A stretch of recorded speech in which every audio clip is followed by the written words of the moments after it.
नमस्कार। खबर ओडिशा के कार्यक्रम में आप सबका स्वागत है। आज स्वामी विवेकानंद जी की पवित्र जन्मतिथि है। इस अवसर पर मैं उनके जीवन के एक प्रेरणादायी बात आप सबके सामने रख रही हूँ। एक समय था जब स्वामी जी राजस्थान की यात्रा पर थे। किसी दिन वे स्टेशन पर ट्रेन का इंतजार कर रहे थे। इसी बीच कई लोग आए, उनके साथ धर्म चर्चा किए, लेकिन कोई भी उनके खाने पीने के बारे में उनके साथ कोई बात नहीं करता था। ऐसे 2 दिन बीत गया।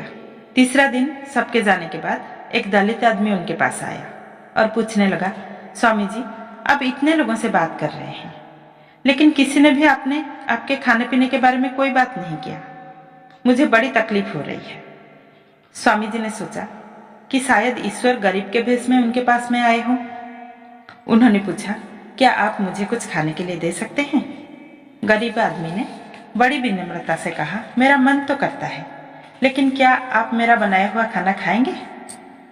अगर आप चाहेंगे तो मैं कुछ आटा और दाल ले आऊंगा और आप खुद अपने लिए दाल रोटी बना लीजिएगा। यह सुनकर स्वामी जी ने कहा कि इसकी कोई जरूरत नहीं, तुमने जो बनाया है वही मुझे खाने के लिए दो। दलित आदमी ने हिचकिचाते हुए अपना बनाया हुआ खाना स्वामी जी को खाने के लिए दिया।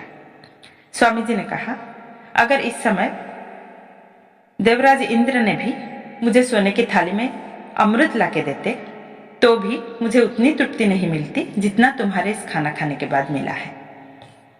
गरीब आदमी के आंख आंसुओं से भर गए।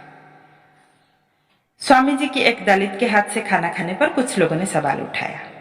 तभी स्वामी जी ने कहा कि तुम लोगों ने 3 दिन से मुझसे इतनी धर्म चर्चा करवाई, लेकिन किसी ने भी एक बार मेरे खाने पीने के बारे में पूछा, और तुम लोग अपने आप को ऊंचे जात का होने का दावा कर रहे हो। इस सहृदय इंसान ने एक भूखा इंसान को खाना खिलाया और उसे अछूत बता रहे हो।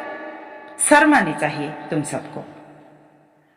जो इंसानियत इन्होंने दिखाई, उस हिसाब से वो किस तरह से नीच और आप लोग ऊंचे हुए। याद रखिए, मानवता ही मनुष्य को सबसे ऊंचा स्थान देती है।